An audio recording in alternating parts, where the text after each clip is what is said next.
अध्याय 6। देव भाई शांत हो जाओ। आरव और माधव जमीन पर बैठकर छुरे से गड्ढा खोदकर सीढ़ी का निचला हिस्सा गड्ढे में गाड़ रहे थे, फिर पांव पटक पटक कर मिट्टी को मजबूत कर रहे थे। आरव ने सीढ़ी पर एक लात मारी, सीढ़ी जरा भी नहीं हिली, उल्टे उसका दायां पांव झंझना गया। भैया बहुत मजबूत है, पहले मैं कोशिश करता हूँ, कामयाब हुआ तो तू आना। ठीक है, माधव ने सिर हिलाया। आरव ने हाथ रख दे, फुर्ती से 3-4 कदम में सीढ़ी पर चढ़ गया। जब वो सीढ़ी के मुड़े हुए हिस्से पर पहुंचा, यानी 50वीं सीढ़ी की बराबरी की ऊंचाई पर, तो मन ही मन बुदबुदाया, अब तो मुश्किल है। आरव ने जबरदस्ती अपनी नज़र सामने टिकाए रखी, नीचे नहीं देखा और एक सुंडी की तरह आगे की तरफ खिसकता गया। सीढ़ियों पर चढ़ रहे लोग सिर उठाकर आरव को कदम दर कदम 50वीं सीढ़ी के करीब आते देख रहे थे, मुंह खुले के खुले रह गए। उन्होंने क्या देखा, एक विशाल सीढ़ी जमीन में गड़ी थी, सीधी 90 डिग्री पर मुड़ती थी और उसका आखिरी छोर सीधा मंजिल 50वीं सीढ़ी पर था। लोगों ने ये नहीं देखा था कि आरव और माधव नीचे सीढ़ी बना रहे थे, ऐसा नहीं था, लेकिन किसी ने उस पर ज्यादा गौर नहीं किया था।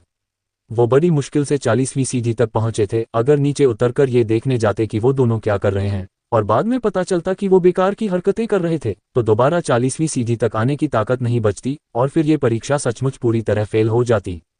मानव सब में सबसे आगे था, 49वीं सीढ़ी तक पहुंच चुका था, लेकिन ये 50वीं सीढ़ी जैसे कोई गहरी खाई हो, पार करना मुश्किल था। उसे लग रहा था जैसे पूरा पहाड़ अपनी पीठ पर लाद रखा हो, बस अब कुचला की तब कुचला। और फिर उसने अपनी आंखों के सामने आरव को अपने बगल से रेंगते हुए 50वीं सीढ़ी तक पहुंचते देखा। आरव बिना किसी बड़ी दिक्कत के सफलतापूर्वक पास हो गया। माधव उसके ठीक पीछे पीछे गया, वो भी पास हो गया। पहला और दूसरा स्थान तय हो गया। इसी दौरान अंतरात्मा पर्वत के बाहर धर्मपूछ संप्रदाय के शिष्यों में खलबली मच गई। तुम लोग मुझे मत रोको, मैं आज जरूर इन दोनों को सबक सिखाऊंगा, मैं वादा करता हूं इन्हें मारूंगा नहीं। देव बुफान गुस्से में अपनी मांसपेशियां फुलाए खड़ा था, जैसे कोई भालू हो जिसका शहद छीन लिया गया हो।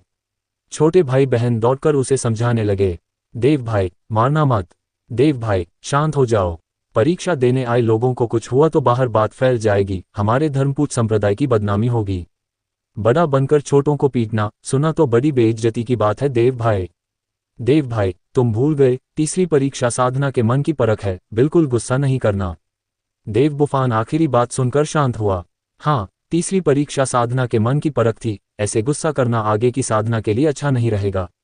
नहीं, तीसरी परीक्षा उनकी है, मेरी नहीं। धर्मपूछ संप्रदाय के शिष्यों में फिर से खलबली मच गई।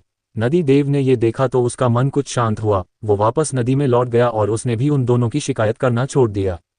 शायद आरव और माधव दोनों के मिलकर काम करने और कामयाब होने की मिसाल ने औरों का हौसला बढ़ा दिया था। परीक्षा दे रहे बाकी लोग भी जोश में चिल्लाते हुए आखिर 50वीं सीढ़ी तक जा पहुंचे।